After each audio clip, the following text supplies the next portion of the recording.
Assalamualaikum warahmatullahi wabarakatuh. Alhamdulillah ala ihsani wa syukru lahu ala taufiqihi wa amtinani. Asyhadu an la ilaha illallah wahdahu la syarika lahu ta'ziman li sya'nih. Wa asyhadu anna Muhammadan abduhu wa rasuluhu da'ila ridwani. Allahumma salli alaihi wa ala alihi wa ashabihi wa ikhwani.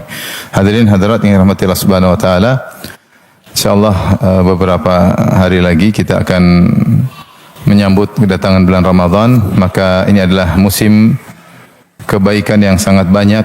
Kalau boleh saya katakan dengan bahasa saya, ini adalah musim Allah mengobral ampunan, mengobral pahala, boleh kita katakan mengobral surga, ya, karena pada hari-hari tersebut mudah seorang untuk diampuni, mudah seorang untuk masuk surga, amal mudah diterima, kemudian juga doa mudah dikabulkan. Apalagi yang kita nantikan. Oleh karena datang dalam riwayat, kata Nabi SAW, kalau datang bulan Ramadan, futihat abwabul jannah, dibukakan pintu-pintu surga. Tidak ada satu pintu pun yang tertutup, semuanya terbuka. Isyarat bahwasanya bulan tersebut mudah untuk masuk surga. Demikian juga dalam riwayat yang lain, futihat abwabus sama, dibukakanlah pintu-pintu langit. Pintu-pintu langit terbuka, isyarat bahwasanya amal mudah diterima. Ya, karena amal diterima ke atas sebagaimana firman Allah Subhanahu wa taala, ilaihi yas'adul kalimut thayyibu wal amalu shalihu yarfa'uh, bahwasanya kata-kata yang baik diangkat oleh Allah Subhanahu wa taala menuju kepada Allah, dan amal saleh juga diangkat, yaitu diterima oleh Allah Subhanahu wa taala. Sebagaimana sabda Nabi sallallahu alaihi wasallam, salasatun lam turfa' lahu salatum fawqa ru'usihim shibran. Ada tiga orang yang amalnya tidak naik meninggalkan tubuhnya di atas kepalanya meskipun hanya sejengkal, yaitu tidak diterima. Jadi kalau amal diterima naik menembus pintu langit, diterima oleh Allah Subhanahu wa taala. Nah, pada bulan Ramadan futihat abwabus sama, pintu langit dibuka, menunjukkan amal mudah untuk diterima. Kita tahu amal tidak mudah diterima, ya, artinya harus ada syarat-syaratnya, harus ikhlas, harus ittiba sesuai dengan sunnah Nabi sallallahu alaihi wasallam. Oleh karenanya para ulama atau para solehin dahulu, mereka kalau beribadah mereka berdoa supaya amalannya diterima. Nah, bulan Ramadan amal mudah diterima. Amal mudah diterima. Karena amal mudah diterima dengan keberkahan di antaranya karena dikerjakan di bulan Ramadan. Seperti sebenarnya menyebutkan kalau orang sholat berjamaah di masjid, amalnya mudah diterima. Kenapa? Karena keberkahan jamaah. Keberkahan jamaah. Berbeda kalau dia sholat di rumah, mungkin tidak sebagaimana keberkahan ketika dia sholat berjamaah di masjid. Menurut saya, di bulan Ramadan, bulan berkah, pintu-pintu langit dibuka, maka amal mudah untuk diterima. Demikian juga di antara tafsiran futihat abwabus sama, dibuka pintu-pintu langit, maksudnya doa juga mudah dikabulkan. Oleh karenanya, Ramadan selain syahrul Quran, selain bulan Al-Quran, juga adalah syahrul doa, bulan untuk berdoa kepada Allah Subhanahu wa taala. Maka doa sangat mudah diterima oleh Allah Subhanahu wa taala, sangat mudah dikabulkan oleh Allah Subhanahu wa taala ketika bulan Ramadan. Makanya dikabulkan, di antara doa yang dikabulkan, doa us-shaimi hatta yuftir. Ya, doanya orang yang sedang berpuasa sampai dia berbuka. Berarti dia silakan dia berdoa karena mudah dikabulkan oleh Allah Subhanahu wa taala. Kemudian juga mudah untuk diampuni. Allah lagi obral ampunan. Man qama ramadhana imanan wa ihtisaban ghufira lahu ma taqaddama min dzambi. Siapa yang berpuasa di bulan Ramadan dengan penuh keimanan dan pengharapan, diampuni dosa yang telah lalu. Taib, salat malam juga. Man qama ramadhana imanan wa ihtisaban ghufira lahu ma taqaddama min dzambi. Siapa yang salat malam di bulan Ramadan dengan penuh keimanan dan pengharapan, maka diampuni dosa-dosa yang telah lalu. Demikian juga man qama lailatal qadri imanan wa ihtisaban ghufira lahu ma taqaddama min dzambi. Siapa yang menegakkan atau menghidupkan malam Lailatul Qadar dengan iman dan pengharapan, maka akan diampuni dosa-dosanya yang telah lalu. Maka bulan Ramadan adalah bulan ampunan. Kemudian bulan Ramadan adalah bulan bebas dari neraka jahanam. Karena Rasulullah SAW bersabda, wa ghulliqat abwabun niran. Pada bulan Ramadan seluruh pintu-pintu neraka ditutup. Isyarat sebenarnya seorang tidak masuk neraka pada bulan tersebut. Karena pintu surga dibuka, pintu neraka itu berarti isyarat mudah untuk masuk surga. Makanya dalam hadis kata Nabi SAW, walillahi utaqa'u minan nar wa dzalika kullu lailah. Dan Allah mencatat hamba-hambanya setiap malam, hamba-hambanya ada yang dicatat bebas dari neraka jahanam. Entah berapa orang setiap malam Allah catat terbebas dari neraka jahanam. Maka seorang sejak malam pertama berusaha untuk beribadah dengan yang diridhai oleh Allah. Siapa tahu sejak malam pertama dia sudah dicatat bebas dari neraka jahanam. Kalau dia tidak berhasil malam pertama, masih ada malam kedua. Tidak berhasil malam kedua, masih ada malam ketiga sampai malam 29 atau malam 30. Dan kalau dia sudah dicatat, distempel bebas dari neraka, dia pasti masuk surga. Dia pasti meraih husnul khatimah, pasti. Meskipun dalam kehidupannya mungkin dia melanggar maksiat, tapi ujung-ujungnya dia akan masuk surga dan dia akan husnul khatimah. Ini mirip seperti ketika Rasulullah menyebutkan jika seorang mendatangi istrinya mengucapkan doa bismillah berlindung daripada godaan syaitan, maka jika Allah takdirkan dia punya anak akibat hubungan intim pada malam tersebut, lan yadhurruhu asyaitan, maka syaitan tidak akan bisa beri mudarat kepada anaknya. Sebenarnya menafsirkan yaitu dia akan jadi anak soleh, meskipun mungkin diawali dengan kenakalan, tapi ujungnya dia akan menjadi anak soleh karena dia sudah tercatat bebas dari gangguan syaitan. Intinya ini bulan kesempatan untuk meraih akhirat sebanyak-banyaknya. Jadi kita bicara musim akhirat. Musim dunia sudah 11 bulan kita lewati. Sekarang musim akhirat.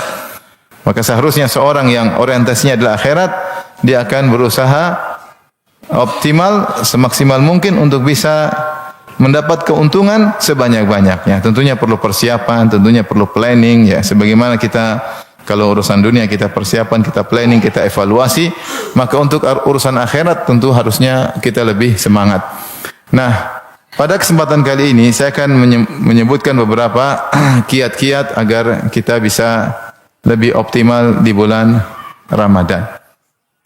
Yang pertama, ikhwan dan akhwat yang dirahmati oleh Allah Subhanahu wa taala, jangan lupa sebelum mulai sekarang kita bertobat dari dosa-dosa yang kita lakukan, terutama dosa-dosa yang selalu menyertai kita yang belum kita bisa tinggalkan. Kapan lagi kita mau bertobat?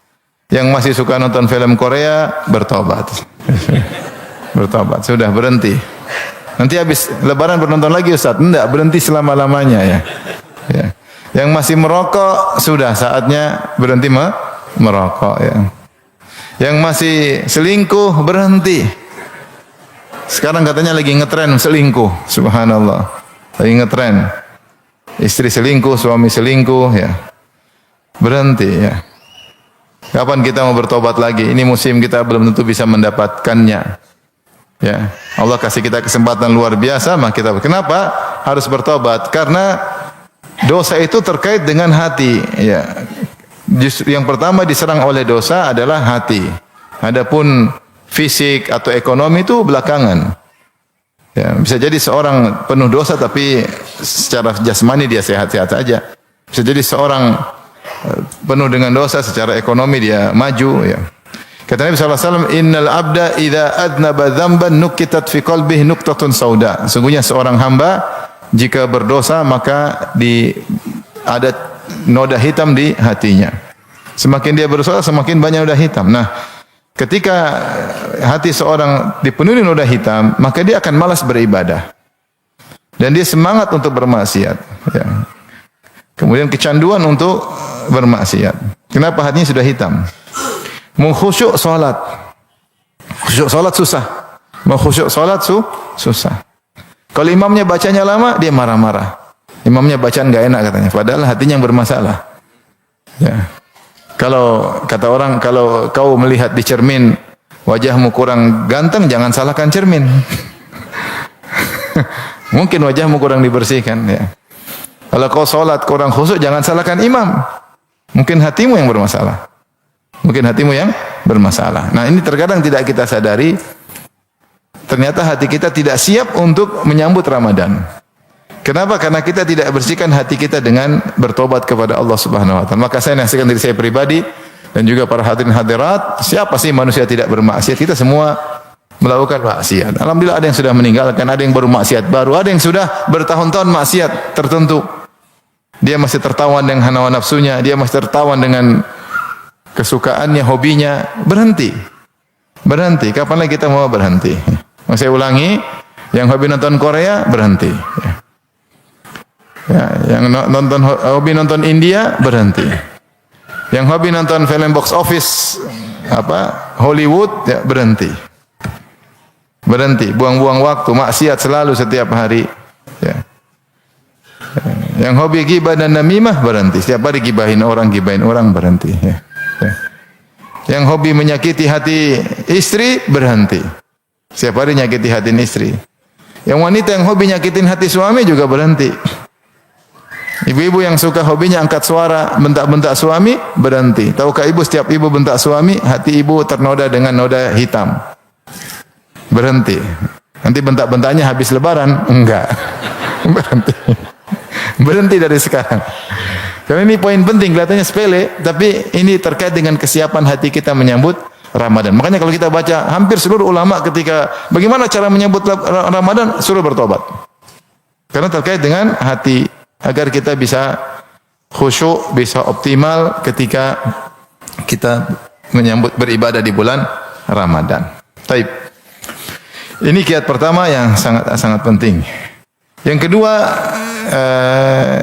ikhwan dan akhwat yang dirahmati Allah Subhanahu wa taala, planning bahwasanya ketika di bulan Ramadan kita planning, perencanaan, takhtit, tetapi perencanaan dengan detail, bukan global. Jangan bilang insyaallah saya Ramadan saya baca Quran banyak-banyak, itu global. Saya akan sholat malam tiap hari, itu global. Saya akan banyak bersedekah, itu global. Jangan global. Saya ingin detail. Saya ingin khatam Quran berapa kali, kasih perencanaan. Ingin hafal Quran, khatam Quran berapa kali. Taib. Perencanaan tersebut harus sesuai dengan kemampuan kita. Kita harus realistis kemampuan kita. Jangan jangan saya bercita-cita seperti Imam Syafi'i, bulan Ramadan khatam Quran 60 kali. Imam Syafi'i Quran bulan Ramadan 60 kali, satu hari 2 kali. Kita enggak. Kita mau baca secepat apapun enggak bisa. Ya. Karena Imam Syafi'i rahimahullahu taala dia orang Arab, sejak kecil sudah hafal Quran, dia sudah tahu seluruh tafsir isi Al-Quran. Dia baca Al-Quran ya tinggal kayak ngomong aja. Kita Al-Fatihah saja disuruh ulang sama guru 7 kali belum lulus gimana? Inna a'tayna kurang. A'tayna kurang. Bagaimana mau khatam Quran sebulan 60 kali ya? Maksud saya ketika kita membuat perencanaan yang logis. Saya sebagai pekerja, saya masuk dari jam 8 sampai sore, waktu saya cuma sedikit, maka saya khatam 2 kali. Oke, enggak apa-apa. Yang penting engkau benar-benar komitmen dengan planning yang kau letakkan. Ya, kita juga bukan untuk bangga-banggaan. Saya 10 kali, 7 kali khatam, 5 kali khatam, enggak. Kita antara kita dengan Allah Subhanahu wa taala. Apa yang Allah wajibkan bagi saya tidak seperti antum. Ya. Ya, saya mungkin lebih banyak baca Quran, ya antum mungkin kurang karena kita kerjaan beda-beda ya. Kalau saya bulan Ramadan saya kabur ke Masjid Nabawi, ya sudah. Antum mau kabur, duit nggak ada, gimana mau kabur? Makanya maksud saya beda satu dengan yang lainnya. Oleh karenanya kita ketika membuat planning yang logis, ya logis, tapi kita komitmen. Kalau memang kita ingin khatam 2 kali, berarti sehari saya harus baca 2 juz. Nah, bagaimana cara 2 juz harus kita tentukan. Jadi harus planning yang detail. Oleh karenanya keberhasilan bukanlah hanya meletakkan tujuan, goalnya bagaimana. Tetapi keberhasilan itu bagaimana kita meletakkan tujuan dan bagaimana cara mencapai tujuan tersebut. Planningnya bukan target, tetapi bagaimana mencapai target tersebut harus kita tulis secara detail. Benar-benar kita tulis target. Masing-masing kita punya target. Ada target baca Quran misalnya. Ada target sedekah. Antum lihat, antum gajinya berapa? Nah, pada bulan Ramadan saya ingin sedekah sekian. Benar-benar target. Kalau kebetulan gaji antum 100 juta, target bisa banyak. Tapi kalau gaji cuma 2 juta, itu target agak repot. Tapi target, saya ingin sedekah setiap hari. Ya, kalau kita diberi rezeki banyak, kita bisa banyak target. Saya ada target buat bagi sama kerabat, target buat tetangga, target untuk kirim kawan lama yang punya jasa dalam hidup saya, target kepada fakir miskin, target kepada anak yatim, target saya bagi-bagikan kepada para janda. Saya akan kumpulkan janda tua maupun janda muda, akan saya bagi-bagi. Tidak saya bedakan, justru janda tua saya kasih lebih banyak. Karena jarang yang perhatikan. Maksud saya bercanda aja. Maksud saya, kalau kita benar-benar ingin sedekah, kita targetin. Jadi benar-benar kita lihat uang kita berapa, uang kita akan masuk berapa, kita target saya potong sekian semuanya pokoknya untuk sedekah bulan Ramadan. Benar, kalau saya ingin memberi makan kepada fakir miskin, ya benar targetin saya akan kirim buka puasa di kota ini, di Jakarta buka puasa mahal ya. Satu kali buka puasa 30.000, mungkin di kampung-kampung ada yang 15.000. Di sana lebih butuh, sini sih alhamdulillah ya terserah kita lah masing-masing. Ada yang pengin bikin buka puasa di Jakarta, di mana kayak terserah ya, terserah. Ada yang pengin buka puasa kasih sebagian uang buka puasa di Madinah, ada yang begitu. Ini uang untuk buka puasa di Madinah, meskipun agak mahal, tapi saya pengin bikin buka puasa di mana? Di Mekah dan Madinah. Bebas-bebas saja. Intinya saya ingin sampaikan target itu, planning itu harus logis, harus realistis sesuai dengan kemampuan kita. Kalau kita tidak bikin target, kita susah. Kita susah. Artinya target global kita susah. Saya punya target juga untuk menulis. Saya punya target, saya berusaha selesaikan di bulan Ramadan. Kalau tidak bisa saya akan bagi Ramadan kali ini sama Ramadan berikutnya misalnya. Masing-masing punya target. Ini di antara hal yang penting harus kita perhatikan agar kita bisa berhasil di bulan Ramadan. Kemudian yang berikutnya selain planning, yang ketiga adalah modal dasar kita untuk bisa beribadah adalah kita memiliki waktu. Waktu adalah wadah untuk bergulirnya segala kegiatan. Kalau nggak ada waktu, kegiatan nggak bisa kita lakukan. Oleh karenanya di bulan Ramadan, kita harus punya waktu yang banyak. Nah, bagaimana cara kita punya waktu yang banyak? Maka kita harus pelit waktu. Maka jangan buang umur kita atau buang waktu kita sama dengan buang umur kita pada hal-hal yang tidak bermanfaat. Dari situ segala kegiatan yang kurang bermanfaat maka kita putuskan selama bulan Ramadan. Kalau antum punya grup misalnya dalam grup WhatsApp 30 grup WhatsApp antum left semuanya ya. Left ya. Left kecuali grup apa? Silaturahmi keluarga itu jangan left ya. Paham? Atau grup misalnya grup apa yang berat, grup nggak usah lah ya, pokoknya grup-grup yang bermanfaat pertahankan, yang memang urgent, yang tidak bermanfaat kita left. Seperti ibu-ibu banyak grup-grup tidak bermanfaat, benar nggak ibu-ibu? Banyak. Grup dia tapi nggak pernah kurus. Grup makanan sehat tapi gorengan terus dimakan. Grup salon tapi cantiknya begitu-begitu aja. Oleh karenanya segala grup-grup yang kurang bermanfaat kita left karena grup itu mengganggu. Ada ting ting, ada pesan masuk, tidak terasa kita akhirnya habis waktu untuk membaca pesan tersebut atau mengomentari pesan tersebut. Itu membuang waktu. Oleh karena saya bilang pencuri pahala di bulan Ramadan adalah HP. HP ini pencuri pahala luar biasa.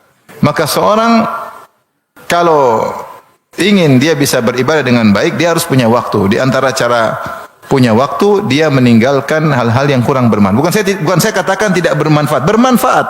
Tapi sekarang kita berhadapan dengan musim yang jauh lebih bermanfaat untuk akhirat kita. Maka hendaknya kita berusaha untuk punya waktu yang banyak. Di antaranya kita meninggalkan grup-grup yang mungkin tidak perlu kita masuk dalam grup tersebut, terutama di bulan Ramadan. Tentunya kita ketika live dengan sopan santun, kita bilang kepada kawan-kawan yang saya cintai, ini telah datang bulan Ramadan. Semoga Allah berkahi kita dalam bulan ini. Semoga kita diberi taufik untuk beribadah. Karena itu saya minta izin, karena saya mau sibuk. Semoga Allah mudahkan saya beribadah. Assalamualaikum warahmatullahi wabarakatuh. Sampai ketemu lagi habis hajian. Atau habis lebaran. Sudah, dengan sopan kita nggak keluar. Ya sudah. Terus kita juga tidak usah ragu-ragu untuk menolak kalau orang ajak-ajak meeting. Kalau nggak perlu nggak usah. Aduh, saya nggak bisa. Kenapa? Aduh, saya belum selesai baca Quran. So alim banget. Bukan karena saya kurang alim ini, makanya saya mau baca Quran. Ketemu kamu lagi kapan saya baca Quran? Ya. Jadi kita benar-benar sok sibuk. Aduh, nggak bisa, saya belum target, belum selesai nih. Aduh, gimana nih? Dunia melulu saya ini. Saya kapan baca Quran nih? Mohon maaf, nggak bisa. Jangan ragu-ragu untuk menolak apa? Meeting. Kalau meeting memang darurat, urgen ya kita hadiri. Tapi kalau enggak, selama kita bisa menghindar, kita menghindar.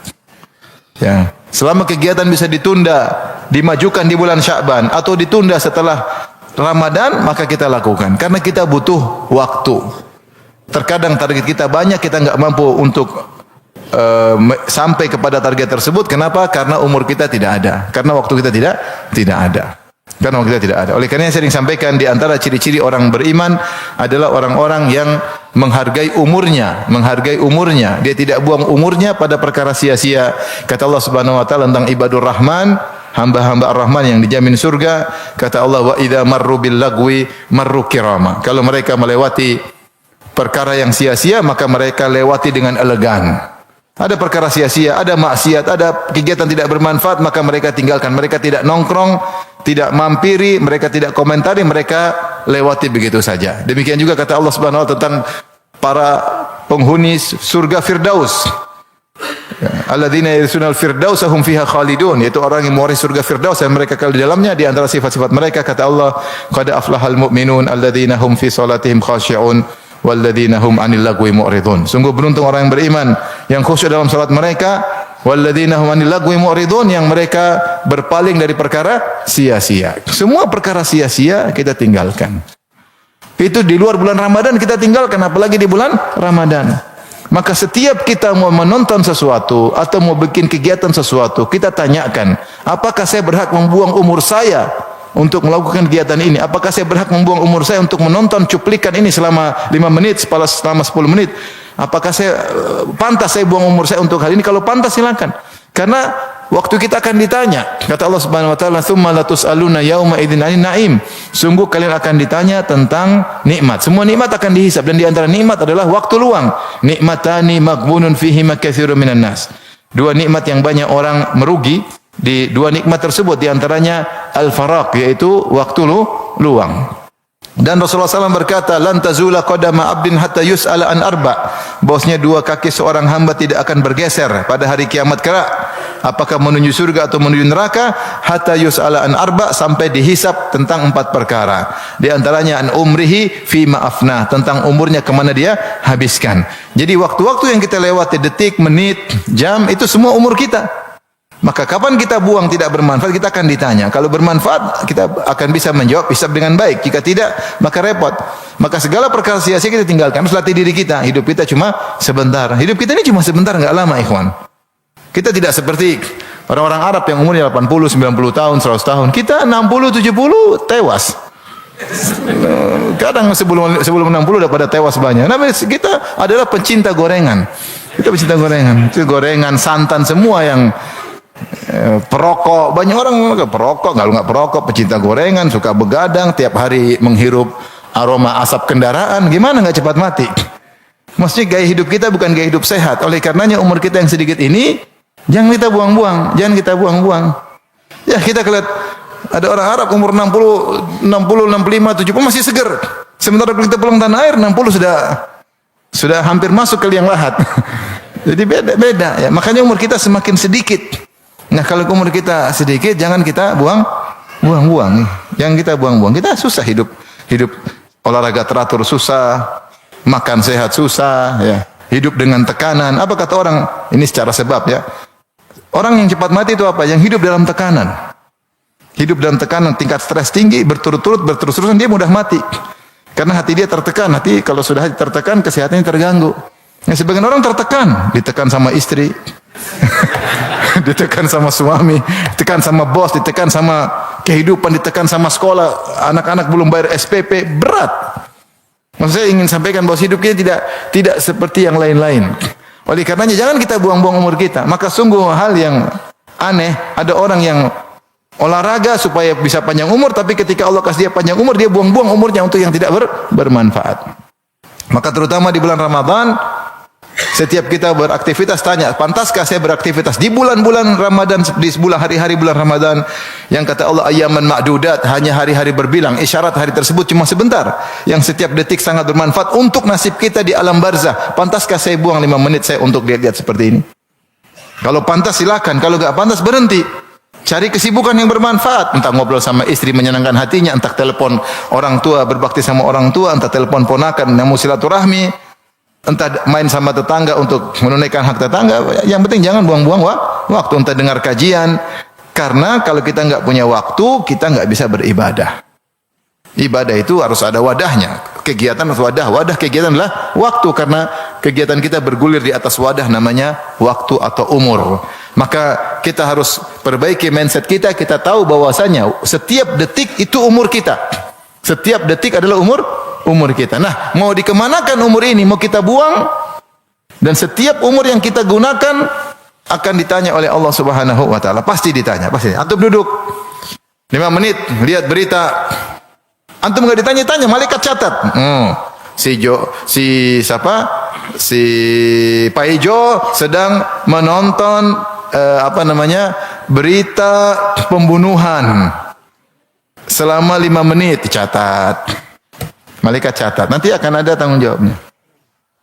Si Pak Ijo sedang nonton berita ijazah 10 menit. 5 menit kemudian dia ganti dengan berita olahraga. 5 menit kemudian kembali lagi ijazah berikutnya. Besok dia lihat lagi berita ijazah, berita yang sama dia ulangi lagi, murojaah. Dicatat sama mereka. Habis umur. Terus kapan kita baca Quran? Kapan kita baca Quran? Kapan kita mau salat? Kapan kita mau tadabbur Quran? Kan untuk ilmu. Habis umur kita. Habis. Benar atau tidak? Benar. Oleh karena ikhwan, kalau mau berhasil bulan Ramadan harus pelit umur, harus pelit waktu, harus pelit umur. Sok sibuk biarin, orang bilang sok sibuk biarin aja. Kapan lagi saya mau dapat obrolan? Coba obrolan yang kasih, obrolan ampunan, obrolan surga. Obrolan apa tadi? Doa mudah dikabulkan, obrolan amalan mudah diterima. Obrolan bebas dari api neraka jahanam. Allah mengobrol pada bulan Ramadan. Ini bahasa mungkin kurang sopan, tapi saya boleh bahasakan seperti itu ya. Allah kasih pahala yang banyak, berlipat-lipat ganda. Obrolan semua di bulan Ramadan. Gebiar pahala kalau bahasa kita. Gebiar pahala. Baik. Oleh karenanya harus kita hemat-hemat waktu. Baik, makanya di antara bentuk agar kita punya waktu yang cukup, kita harus mengkondisikan seperti kalau bisa segala kegiatan kita selesaikan sebelum Ramadan itu bagus. Kalau bisa, kalau nggak bisa ya sudah. Kita berusaha selesaikan sebelum 10 hari terakhir. Karena 10 hari terakhir adalah waktu yang lebih spesial lagi. Kita harus lebih lagi pelit sama waktu. Maka kita selesaikan kalau sebelum Ramadan bisa, selesaikan. Kalau nggak bisa di awal Ramadan segera kita selesaikan. Segera kita selesaikan. Kalau ada yang bisa belanjain, masukkan ke freezer, ya. Yang bisa disimpan, kalau bisa belanja ke pasar sekali, 2 kali sudah. Kita agar waktu kita banyak, kita nggak usah bolak-balik ke pasar. Ya. Beli apa kayak daging masukkan freezer, beli udang masukkan freezer, beli itu kalau kita punya freezer. Kalau nggak punya ya sudah. Yang miskin ya biasa beli tiap hari ya sudahlah. Ini saya bicara yang memungkinkan seorang untuk bisa memanage waktunya sehingga waktunya bermanfaat. Mau beli baju baru, baju lebaran, jangan beli 10 hari terakhir. Beli baju lebaran sebelum 10 hari terakhir. Sudah beli baju, datang sekali ke mall atau ke toko atau lihat di di jual online, lihat kamu suka pesan sudah, jangan tutup, jangan dibuka-buka kecuali hari lebaran. Karena nanti kita kalau enggak kita sibuk, ini lihat sana, lihat sini, habis umur. Habis umur. Ibu-ibu juga kalau masak jangan terlalu bermacam-macam ya. Masak 1 hari, 2 jam, 3 jam, habis waktu buat apa? Masak. Menu buka puasa hari ini gorengan 5 macam. 1, 2. Terus kolak 2 macam. Kemudian makanan 2 macam. Ya habis waktu ngurus seperti ini. Bahkan saya bilang kalau punya uang enggak usah masak, Gojek tiap hari, GoFood. Selesai. Hari ini, besok ini, biasanya hemat waktu, tinggal nunggu datang sibuk baca Quran. Ya. Kalau masak maksud saya jangan, ini waktu untuk gizaul arwah bukan gizaul ajzad. Ini Ramadan adalah kita untuk memberi nutrisi kepada ruh kita bukan kepada jasad kita. Jasad kita sudah 11 bulan kita kasih nutrisi kebanyakan. Sekarang kita nutrisi apa? Jiwa. Maka silakan menyenangkan keluarga, makan enak, tapi maksudnya jangan sampai tiap hari habis waktu kita untuk masak. Berlama-lama. Masak yang perlu, yang oke, yang buka puasa sama sahur. Ya. Tapi ini diantara kita menghemat waktu. Diantara kita menghemat waktu agar waktu kita bermanfaat.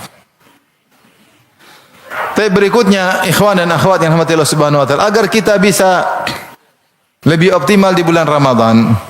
Ingat, tujuan puasa adalah meraih ketakwaan. meraih ketakwaan.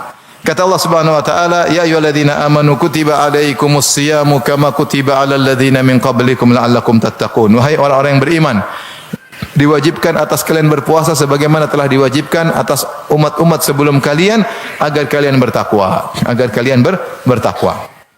Ayat ini Allah memberi faedah. Pertama, puasa bukanlah hal yang baru, bukan khusus buat kalian. Bahwasanya puasa sudah ada pada umat-umat apa? Sebelumnya. Jadi jangan kalian merasa berat karena umat-umat sebelum kalian juga berpuasa. Yang kedua, isyarat agar kalian bersaing, ya. Fastabiqul khairat, sebagaimana umat-umat lalu telah mendapatkan pahala dengan puasa mereka, kalian juga hendaknya mendapatkan pahala dengan puasa kalian. Maka bersaing dengan umat-umat sebelumnya. Jadi semangat. Yang ketiga, tujuan dari puasa la'allakum tattaqun, agar kalian bertakwa, Maka puasa ini sarana, ya, sarana untuk bertakwa. Di antaranya melatih diri untuk menahan makan, menahan minum, menahan dari syahwat. Padahal perkara-perkara tersebut perkara-perkara yang haram. Bukan hanya perkara yang halal asalnya, ini perkara yang halal. Makan, minum, syahwat perkara halal. Bahkan ini perkara bukan halal biasa, dia adalah kebutuhan primer. Kita butuh makan, butuh minum, butuh menyalurkan hasrat. Ini kebutuhan primer. Ini kebutuhan primer bisa kita tinggalkan karena Allah. Karena apa? Karena Allah. Apalagi yang tidak primer, apalagi yang maksiat. Sementara kebutuhan yang primer saja bisa kita tinggalkan. Itu meraih ketakwaan. Makanya setelah Allah sebutkan tentang ayat-ayat puasa dari 183 sampai 186 kalau tidak salah, pada ayat berikutnya antara 187 dan 188 kata Allah, "Wala ta'kulu amwalakum bainakum bil batili wa tudlu biha ilal hukami litakulu fariqam min amwalin nasi bil itsmi wa antum ta'lamun." Kata Allah, janganlah kalian memakan harta kalian dengan cara yang haram. Setelah Allah sebutkan ayat tentang puasa, karena kenapa? Ketika puasa kita bisa meninggalkan makanan yang halal. Karena Allah Subhanahu wa taala, padahal halal, minuman yang halal, syahwat yang halal. Maka setelah itu Allah sebutkan, kalau begitu jangan kalian makan yang haram. Karena yang halal saja bisa kalian tinggalkan, apalagi yang haram, memakan harta saudara. Wala ta'kulu amwalakum bainakum bil batil. Jangan kalian makan harta kalian di antara kalian dengan cara kebatilan. Waktu dulu biha ilal hukam, atau kalian pergi bawa ke mahkamah karena kalian sudah main belakang dengan hakim, dengan pengacara, dengan jaksa, kalian bisa ambil harta orang. Ini Allah bilang enggak boleh. Padahal kalian tahu kalian bersalah. Bagaimana kalian mau makan harta haram sementara bulan Ramadan harta yang halal saja bisa kalian tinggalkan? Maka ini adalah bukti dari ketakwaan, fungsi kita berpuasa agar kita meraih ketakwaan. Oleh karenanya siapa yang berpuasa ternyata dia tidak bertakwa dalam puasanya, maka dia hanya menempuh sarana namun tidak mencapai apa? Tujuan. Ketika itu sarananya tidak bermanfaat. Ketika itu sarannya dianggap gagal. Makanya Rasulullah SAW bersabda, "Rubba shaimin laisa lahu min siyami ilal ju' wal atash." Betapa banyak orang berpuasa dia tidak meraih dari puasanya kecuali lapar dan dahaga. Kenapa? Dia bermaksiat ketika berpuasa. Dia bermaksiat. Sehingga sarana dia tidak dianggap oleh Allah. Meskipun dia lapar, dia haus, kenapa takwa tidak dia capai? Rasulullah SAW bersabda, "Man lam yada' qaulaz zur wal jahla wal amala bihi falaysa lillahi hajatun fi ayyada ta'ama wa syarabahu." Siapa yang ketika berpuasa tetap berdusta, tetap ngibulin orang, ya, maka Allah tidak butuh dengan lapar dan dahaganya, enggak perlu. Maka hati-hati, ya. Maka tujuan dari berpuasa adalah untuk meraih ketakwaan. Dari sini, ikhwan dan akhwat yang dirahmati Allah Subhanahu wa taala, ketika seorang berpuasa, dia juga harus berpuasa matanya, telinganya, lisannya, bahkan saya boleh tambah hatinya. Kata Jabir bin Abdullah radhiyallahu taala anhu, "Idza sumta," kalau kau sedang berpuasa, "falyasum sam'uka wa basaruka wa lisanuka." Hendaknya kau matamu juga puasa, telingamu juga puasa, lisanmu juga puasa, ya. Maka hati-hati jangan memandang yang haram. Kalau kita puasa memandang yang haram, maka pahala kita akan hilang. Maka saya sudah sebutkan tadi, di antara pencuri pahala adalah HP. Hati-hati buka HP. Kapan kita buka HP kita lihat yang haram, maka pahala puasa kita berkurang. Kena roaming. Tergantung yang dilihat. Terkadang roaming lokal, kadang interlokal, kadang roaming internasional. Ngeri. Sayang, kita sudah lapar, sudah dahaga, terus kita lihat kena roaming, pahala kita berkurang. Sama, kita dengar gibah, namimah, maki-maki, akhirnya pahala kita berkurang. Sayang. Oleh karenanya hati-hati dalam bertaamul, berinteraksi dengan gadget. Hati-hati di bulan Ramadan. Ini adalah pencuri pahala yang luar biasa. Seorang bisa saja puasa namun tidak dapat pahala sama sekali. Bahkan kalau saya boleh tambah, hendaknya hatimu juga berpuasa. Kapan hatimu mulai hasad, bilang enggak, saya enggak mau hasad. Lawan itu hasad. Ngapain saya hasad sama dia? Kalau saya hasad sama dia, saya rugi sendiri. Ada orang istrinya cantik, kenapa saya hasad? Saya lebih ganteng dari dia, kok istrinya lebih cantik? Apa urusanmu? Ya kau cari lagi lah kalau mau. Kau hasad sama dia. Emang karena kalau kau hasad, kau hanya menyiksa dirimu sendiri. Yang istri cantik tetap bahagia, kau sendiri yang tersiksa. Ada orang istri cantik, kenapa kau yang sengsara? Hasad sama orang kaya, ada yang kaya, kenapa dia kaya? Akhirnya kita gelisah sendiri. Ngapain saya hasad? Saya protes kepada keputusan Allah dan saya sendiri yang menderita. Ada kawan kita kawin lagi, kenapa kau hasad? Kalau kau mau ya silakan nekat kalau mau cari masalah.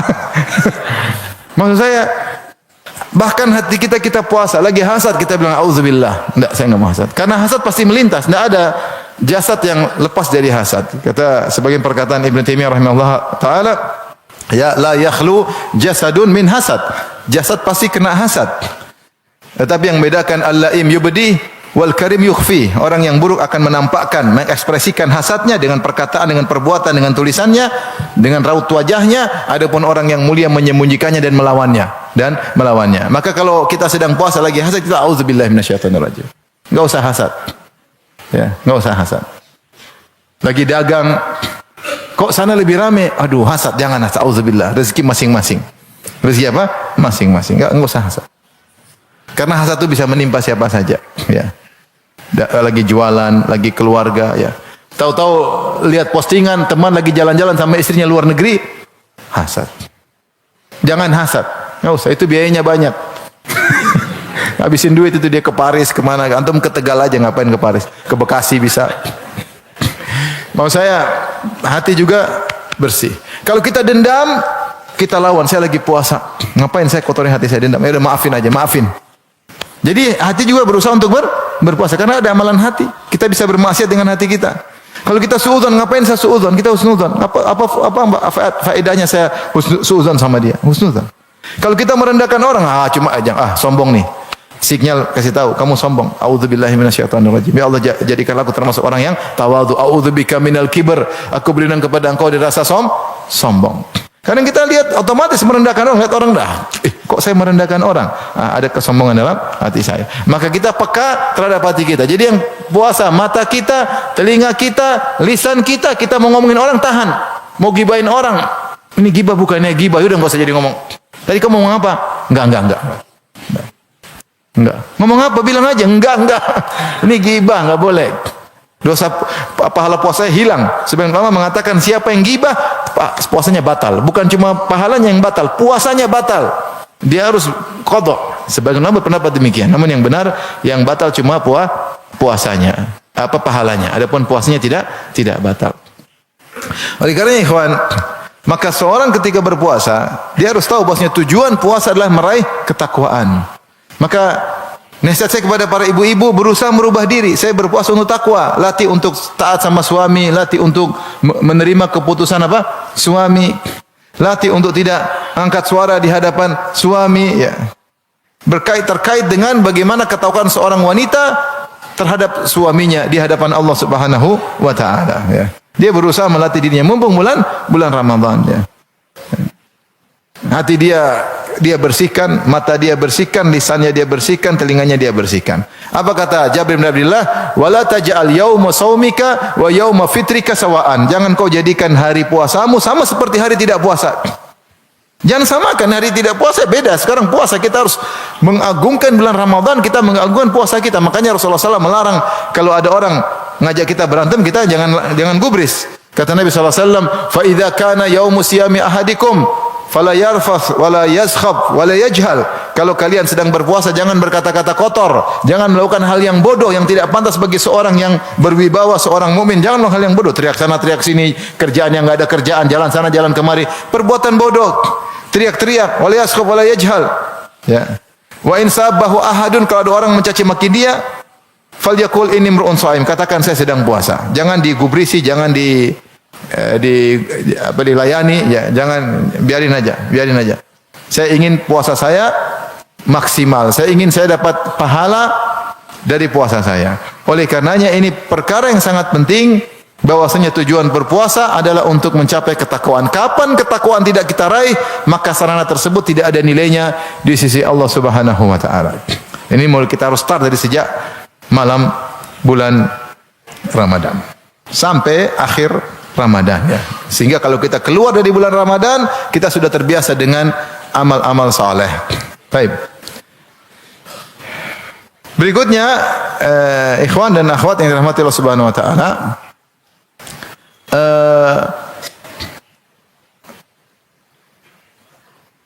adalah amal-amal apa yang dianjurkan di bulan Ramadan yang bisa kita fokuskan. Amal-amal apa yang dianjurkan di bulan Ramadan yang bisa kita fokuskan. Ada beberapa amal soleh. Secara umum, seluruh amal soleh di bulan Ramadan dilipat gandakan pahalanya. Dilipat gandakan secara kuantitas dan kualitas. Secara kuantitas maksudnya hitungannya menjadi banyak. Kalau tadi biasanya bulan Ramadan misalnya dihitung 10, maka di bulan Ramadan bisa ratusan. Terserah Allah Subhanahu wa taala. Ini secara kuantitas.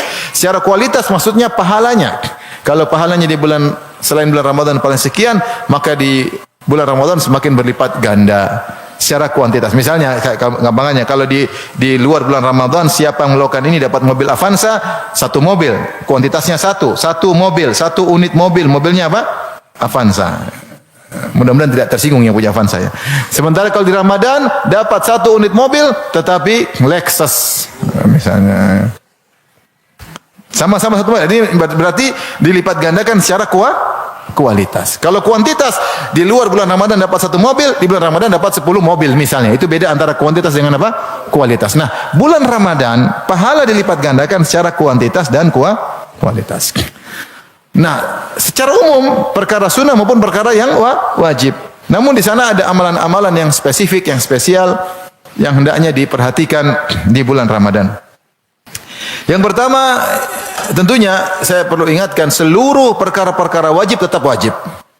Jangan sampai kita salah prioritas. Ini penting. Jangan sampai gara-gara kita mengejar yang sunnah, yang wajib tidak kita perhatikan. Contoh misalnya, seorang wanita di malam bulan Ramadan lagi baca Quran. Terus suaminya bilang, sayang, saya minta jatah. Ini lagi bulan Ramadan minta jatah. Ini salah. Dia mencari sunnah, ninggalkan yang wajib. Sampai Allah turunkan ayat boleh berhubungan. Kata Allah Subhanahu wa taala, "Uhilla lakum lailatas siyami rafathu ila nisaikum." Ya, di malam hari kalian boleh menggauli istri kalian. Hunna libasul lakum wa antum libasul lahun. Istri kalian pakaian bagi kalian, kalian adalah pakaian bagi istri kalian. Ya. Berarti boleh enggak berhubungan di malam bulan Ramadan? Boleh. Rasulullah juga berhubungan, tapi Rasulullah berhenti tidak berhubungan ketika beliau i'tikaf. Kita beliau i'tikaf. Karena wanita ketika diajak oleh suaminya berhubungan, hukumnya wajib atau sunnah? Wajib. Saya ulangi, saya nggak pengen bapak-bapak yang jawab. Bapak diwajib-wajibin, jangan-jangan. Ibu-ibu memenuhi panggilan, seruan dari hati seorang lelaki yang sangat dalam. Ketika mengajak untuk berhubungan, wajib atau tidak menjawab seruan tersebut? Ya Allah, saksikanlah. Wajib. Maka maksud saya, ketika seorang lagi semangat ibadah di bulan Ramadan, jangan sampai salah dalam skala prioritas. Dia ingin yang sunnah, wajib dia tinggalkan. Jangan sampai seorang wanita sibuk baca Quran, kemudian anak tidak dia urus. Anaknya perlu dididik, anaknya perlu diperhatikan, anaknya sudah diajak sholat, dia tidak perhatikan karena sibuk lagi ngaji, lagi setoran Quran. Ini enggak benar. Ini enggak benar. Yang wajib tetap menjadi prioritas dan pahalanya lebih besar daripada perkara yang sunnah. Ini harus kita perhatikan. Dulu ada kawan saya mengeluh sama istrinya karena pagi-pagi sebelum ke kantor dia minta jatah. Kata istrinya, belum selesai zikir pagi petang, Mas. Gara-gara zikir pagi petang dia terhalangi dari hal yang bermanfaat. Akhirnya dia pergi, tapi terganggu. Ini salah. Ini harus pakai petang sunnah. Ini panggilan suami wajib atau sunnah? Wajib. Maksudnya jangan sampai salah prioritas. Ya. Kalau seorang wanita bulan Ramadan ingin iktikaf tidak minta izin suami, akhirnya urusan rumah tangga terbengkalai, nggak boleh, nggak boleh. Kalau tidak mampu iktikaf ya nggak usah iktikaf. Kenapa? Ada yang prioritas. Nah, ini penting. Dalam kita semangat beramal-amal soleh di bulan Ramadan, tetapi prioritas tetap berlaku. Yang wajib tetap didahulukan daripada yang sunnah. Ya. Wajib di sunnah. Ya. Oleh karenanya, kita tetap memperhatikan yang wajib-wajib, kemudian yang sunnah kita mulai benahi, kita tambah, ya, secara kuantitas maupun kualitas. Di antara amalan-amalan yang dianjurkan di bulan Ramadan adalah tentunya puasa, tetapi puasa yang imanan wahtisaban. Ini perlu imanan wahtisaban. Ibnu Qayyim punya pembahasan yang indah dalam kitabnya Risalah Tabukiyah tentang makna imanan wahtisaban. Intinya dia mengatakan bahwasanya seorang ketika beribadah imanan wahtisaban, yaitu dia benar-benar karena Allah. Imanan itu dari iman. Dia dipanggil untuk berpuasa karena iman dari hatinya, bukan karena orang-orang semua puasa saya juga puasa. Atau karena saya pingin sehat, ini bulan diet, saya pingin diet, bukan. Ya, itu urusan belakangan. Yang pertama kau berpuasa karena imanan, karena kau yakin ini perintah Allah, karena ini perintah Allah, syariat Allah Subhanahu wa taala. Bukan karena riya, bukan karena ingin dipuji, bukan. Ini dalam semua amalan, tetapi Rasulullah tekankan lagi mengenai puasa. Karena puasa ini ada ujian-ujian. Maka imanan wahtisaban. Yang kedua ihtisab, yaitu berharap pahala. Bahwasanya kau berpuasa benar-benar mengharap pahala dari Allah. Bukan pengakuan orang, bukan sanjungan, bukan ingin bikin status, bukan. Tapi benar-benar saya mengharap pahala dari Allah. Sebagian ulama dinukilkan oleh Ibnu Hajar dalam Fathul Bari, namanya ihtisab, yaitu dia ketika berpuasa dengan semangat. Bukan dengan aduh, itu mengeluh namanya. Kamu sakit tahan karena kau ihtisab. Ketika kau lapar, ini laparku, inilah pahala. Laparku ini adalah apa? Pahala. Seperti ketika orang yang mengajari orang diet supaya kalau lapar dia nyaman. Ketika kau lapar berarti jangan kau mengeluh. Kenapa? Karena berat badanmu mulai turun. Sehingga dia lapar, dia santai aja. Ini saatnya ini. Berat badan saya tuh turun. Itu kalau duniawi. Kalau kita puasa lagi lapar lagi, inilah pahalanya di sini. Saya tidak suruh-suruh untuk lapar, tapi ketika kita lagi kerja lapar haus, jangan mengeluh. Kita berharap, karena itulah aliran pahala ketika itu. Karena memang Allah ingin kita lapar dan dahaga, karena Allah. Allah mengatakan, kullu amali ibni Adam lahu illa siyam. Seluruh amal anak Adam untuk dirinya kecuali puasa. Fa innahu li, karena adapun puasa adalah untukku. Ya. Wa ana ajzi bihi, dan aku yang akan beri ganjaran spesial untuknya. Yadha'u ta'amahu wa syarahu wa syarabahu wa syahwatahu min ajli. Dia meninggalkan makanannya sehingga dia lapar, dia meninggalkan minum sehingga dia haus, dia meninggalkan syahwatnya karena aku. Disitulah seorang ihtisab, yaitu dia semangat. Ihtisab itu menunjukkan dia berharap pahala. Dia berharap pahala. Justru kalau kita lapar, kita enggak cari lapar, kita lagi lapar, keroncongan perutnya. Mulai cacing-cacing demo nih waktunya. Waduh, lapar nih. Enggak, inilah pahala di sini. Inilah pahala di sini. Kalau orang duniawi aja dia ada yang nekat tahan lapar karena ada duniawi yang dia dapatkan dan dia semangat. Ya, sampai ada orang tidak makan selama 1 bulan, minum air terus. Justru dia bilang, inilah saya berarti sukses, berhasil berapa hari ini sukses karena dia semangat. Dia capek tapi dia semangat karena ada target duniawi yang dia merasakan, dia mendapatkan hasilnya. Nah, kita juga puasa demikian. Ihtisab yaitu dengan senang. Dengan senang. Letih ini yang dapat pahala. Baik. Jadi kita kerjakan dengan imanan wahtisaban. Bukan karena riya, bukan karena berharap duniawi, tapi murni karena Allah dengan penuh semangat. Jadi ibadah yang pertama yang dianjurkan adalah puasa. Tentu dengan puasa yang berkualitas. Dengan puasa yang berkualitas. Perinciannya dalam pembahasan yang lain. Kemudian di antara ibadah yang agung adalah salat malam. Salat malam. Yang di mana Rasulullah SAW mengatakan, man qama Ramadhana imanan wahtisaban ghufira lahu ma taqaddama min dzambi. Siapa yang salat malam dengan penuh keimanan dan ihtisab dan untuk mendapatkan pahala semangat, akan diampuni dosa-dosa yang telah lalu. Ingat betapa banyak orang salat malam tidak dapat pahala. Kata Nabi sallallahu alaihi wasallam, "Rubba qa'imin laisa lahu min qiyamihi illa ta'ab was sahar." Atau kama qala Nabi sallallahu alaihi wasallam. Betapa banyak orang yang salat malam, dia tidak mendapatkan dari salat malamnya kecuali hanya begadang dan letih. Begadang dan letih. Berarti ada orang salat malamnya tidak dapat pahala. Ada, mungkin dia riya, mungkin dia apa, wallahu alam. Kita tidak ingin salat malam tapi tidak dapat apa-apa. Lagi umrah di Masjid Nabawi bikin status nih, lagi salat malam nih ngapain ya? Alhamdulillah sampai Allah menguatkan saya pada rakaat terakhir. Masyaallah. Terima kasih ya Allah. Tapi ada orang salat malam enggak dapat pahala, ada. Mungkin hatinya bermasalah, mungkin apa. Kita imanan wahtisaban, saya mencari pahala. Saya mencari pahala. Ini ibadah yang agung. Makanya kalau bikin planning enggak apa-apa. Saya ingin salat malam di sini, masjid 10 malam pertama di sini, 10 malam kedua sini. Untuk variatif misalnya, saya nyaman kalau ini, untuk ini, untuk ini. Silakan bikin apa? Planning secara detail. Saya ingin salat dikit, saya kasih sama anak istri, insyaallah kita salat malam hari pertama di sini. Imamnya ini saya suka. Oke. Nanti dia pergi, dia umrah, berarti kita ganti masjid nih, yang ini enggak apa-apa. Agar kita semangat untuk apa? Semangat, benar-benar kita serius, kita ingin ibadah sehingga salat malam kita berkualitas, dapat pahala di sisi Allah Subhanahu wa taala. Kita tahu salat malam asalnya Rasulullah SAW pernah salat tarawih selama 3 atau 4 kali. Kemudian Rasulullah SAW berhenti. Kata Rasulullah, "Inni akhsha an tufrada alaikum." Saya khawatir diwajibkan atas kalian. Rasulullah khawatir kalau dia sudah melanggengkan suatu amalan, khawatir Allah wajibkan karena urusan wajib sunnah bukan urusan Nabi. Semua adalah hak prerogatif Allah Subhanahu wa taala. Maka Nabi takut karena dia tidak tahu masa depan dan dia tidak tahu bagaimana yang Allah putuskan. Dia khawatir salat malam wajib, maka Rasulullah SAW salat tidak lagi tarawih, hanya salat sendiri-sendiri. Para sahabat sudah kumpul ingin tarawih, Rasulullah SAW tidak keluar. Kata Rasulullah, "Saya tahu kalian tadi malam datang, tapi saya tidak mau keluar. Saya takut diwajibkan." Maka setelah Rasulullah SAW meninggal, maka orang salat tarawih. Di zaman Abu Bakar dan di zaman Umar. Awalnya di zaman Umar, Masjid Nabawi penuh. Ada yang sholat tarawih di rumah sendiri, ada yang sholat sendiri, ada yang sholat berjamaah.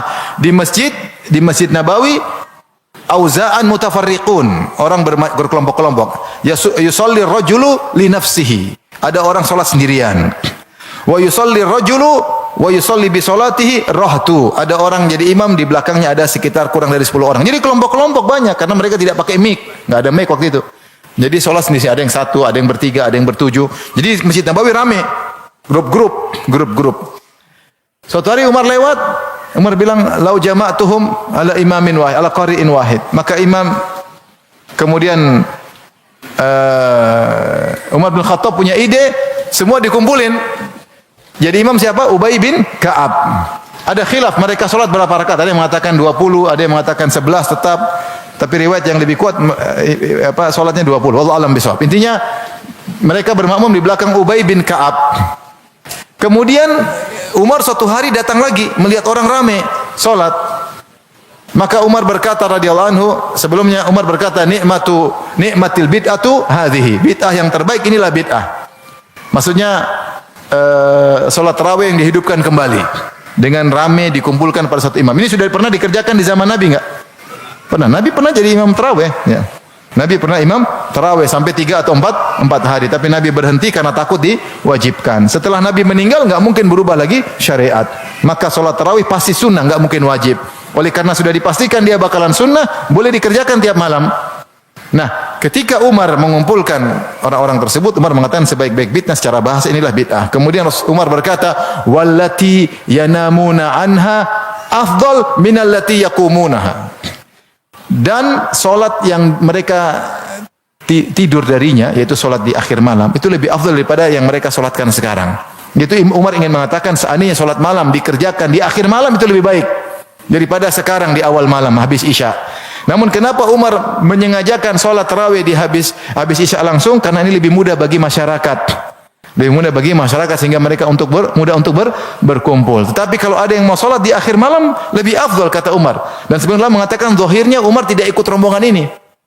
Karena ketika dia datang dia bilang, dia komentar, dia datang dia lihat orang lagi sholat di bawah keimamahan atau di imamnya Ubay bin Ka'ab. Kemudian dia komentari, kata dia mereka sedang solat, yang mereka tidur darinya itu solat di ujung malam lebih afdal daripada solat sekarang. Maka dari situ kita bisa mengambil faedah dari hadis ini, banyak faedah. Pertama ikhwan, bahwasanya solat malam boleh dikerjakan sendiri. Dia seperti solat malam yang lainnya, tanpa tarawih juga boleh. Ya, tentu yang terbaik adalah tarawih di masjid, diimami oleh seorang imam. Kata Rasulullah SAW bersabda, "Man shalla ma'al imami hatta yansharif, kutiba lahu qiyamul laila." Siapa yang salat bersama imam sampai selesai, maka dicatat baginya salat semalam suntuk. Maka seorang berusaha untuk salat di belakang imam, ya. Kalau ternyata dia ada halangan tidak bisa hadir, maka dia salat sendiri di rumah atau dia berjamaah dengan keluarganya di rumah. Diharapkan juga dia dapat pahala yang sama. Sebenarnya mengatakan seandainya ada suatu kelompok rame-rame berkeinginan solat malam di akhir malam, ada sekelompok orang sudah bagian kita terakhir aja. Kita solat tarawih jam 3 malam. Kalau mereka setuju, selama tidak menimbulkan kegaduhan, tidak menimbulkan keributan, itu lebih afdal. Itu lebih afdal. Namun untuk masyarakat secara umum lebih baik awal, karena agar masyarakat mudah untuk apa? Solat malam. Karena mereka kerja, mereka istirahat. Tapi kalau suruh tunda sampai jam 3, khawatir mereka nanti solat, besok mereka bolos kerja. Makanya Umar menyediakan sarana untuk sholat di awal malam. Tapi kalau ada yang ingin sholat di akhir malam, boleh atau tidak? Boleh. Umar bilang ini lebih afdal. Ya. Demikian juga sholat tarawih, ya, dalam satu waktu boleh beberapa grup, selama tidak bikin keributan. Dulu tidak ada mic, paham? Tidak ada mic, jadi ada 7 orang, ada 10 orang, ada yang sendirian. Satu masjid Nabawi bergrup-grup. Ya. Cuma Umar punya ide digabungkan, supaya lebih teratur dan masyarakat bisa hadir. Imamnya paling jago Ubay bin Ka'ab, sehingga bacaan bisa panjang. Tapi seandainya ada 2 grup, 3 grup, hukum asalnya boleh. Hukum asalnya boleh. Maksud saya ketika dalam sholat, misalnya sholat malam ternyata ada grup di Masjid Al-Azhar, ada yang sholat jam 9, terus nanti ada bikin lagi sholat jam 1. Boleh-boleh saja, yang penting tidak ribut. Semua tergantung kemudahan seseorang. Jangankan beda waktu, satu waktu aja bareng, boleh atau tidak? Boleh. Tentu kalau sekarang tentu tidak bisa karena semuanya pakai mic. Dulu dalam satu waktu bareng beberapa jamaah boleh. Apalagi kalau beda waktu. Ini saya samping. Masih kita nggak usah khilaf. Oh, kenapa 2 kali ronde dalam itu boleh saja. Yang penting jangan ribut. Yang penting jangan ribut. Jangan lebih bagus kamu jelek awal. Bilang jelek, Umar aja bikin sholatnya pertama. Lebih bagus yang terakhir. Ya memang Umar bilang yang terakhir, tapi Umar yang bikin yang dia koordinasi awal atau akhir. Awalnya masing-masing orang. Kita awal terakhir bukan masalah saya lebih afdol, kamu lebih afdol, lebih baik, enggak. Kita bilang yang mudah bagi masing-masing. Ada orang punya kesibukan, dia kalau sholat malam jam 3 tiap hari, besok enggak kerja, anak-anak kelaparan. Ya udah dia sholat malam di awal, besok dia terserah. Jadi kalau misalnya masjid membuat fasilitas 2-3 kali, terserah maksud saya. Maksud saya enggak usah ribut, yang penting saling menghargai. Terus apakah boleh sholat berjamaah di rumah? Hukum asalnya boleh, tapi yang paling bagus di mana? Di masjid. Karena sholat tarawih adalah sholat malam. Sholat malam hukum asalnya boleh di rumah. Demikian juga para wanita. Syekh bin Bas ditanya dan yang lainnya, bagaimana para wanita kalau ngumpul satu rumah kemudian satu jadi imam? Boleh saja.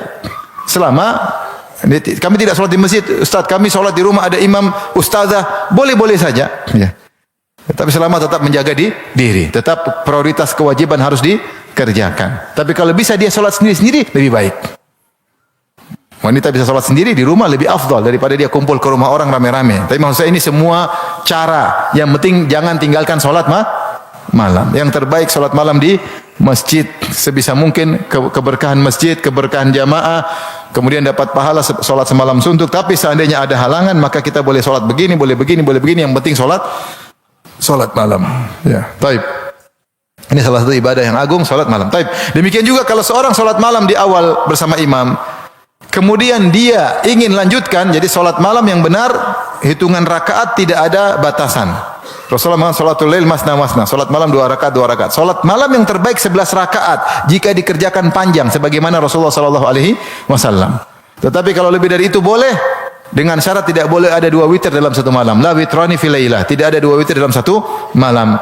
Nah, kalau kita sholat bersama imam, terus kita ingin lanjut, ada 2 cara kata para ulama. Pertama, kita ikut witir bersama imam, terus kita pulang, kita sholat sendiri, tapi enggak boleh witir lagi. Rasulullah mengatakan la witrani fi lailah. Tidak ada witir dalam satu malam. Jadi enggak usah ulang witir lagi. Cara kedua disebutin oleh para ulama seperti disebutkan oleh Tirmidzi, caranya kalau dia witir kita tambah 1 rakaat. Jadi kita genapkan. Jadi kita ketika salat witir kita bermakmum kepada orang witir tapi kita niatnya bukan salat witir karena kita mau genapkan. Setelah itu kalau pulang ke rumah kita salat lagi 2 rakaat kemudian kita witir sendiri di rumah. Yang pertama lebih afdal, datang dalam sebagian sahabat melakukannya dan lebih selamat daripada riya, lebih selamat daripada riya. Adapun kalau kedua, Masya Allah kamu nggak witir ya? Ya, saya mau lanjut lagi, khawatirnya, tapi boleh, khawatir. Maksudnya dua-duanya boleh. Ini cara untuk ingin supaya bisa sholat malam. Tapi kita lanjutkan di antara ibadah yang agung baca Quran. Baca Quran. Allah berfirman, "Syahrul Ramadan alladzi unzila fihil Quran." Bulan Ramadan yang Allah turunkan Al-Quran kepadanya. Berarti bulan Ramadan keterkaitan dengan bulan Al-Quran. Sampai Jibril alaihissalam sengaja datang untuk mengajari Nabi setiap malam di bulan Ramadan. Ya. Sebagian dalam hadis Ibnu Abbas radhiyallahu taala anhu, ketika Jibril mengkhususkan waktu untuk ngajarin murajaah bersama Nabi, Nabi disuruh murajaah selama sebulan menunjukkan Ramadan adalah bulan Al-Quran. Maka seorang berusaha menghatamkan Quran meskipun sekali. Sekali. Maka dia target, saya hatam Quran. Kalau dia bisa 2 kali lebih dari itu, alhamdulillah. Ya. Kemudian sebagian mengatakan kalau kau bisa khatam Quran dengan baca sendiri dan mendengar, lakukan dua-duanya. Bagaimana caranya?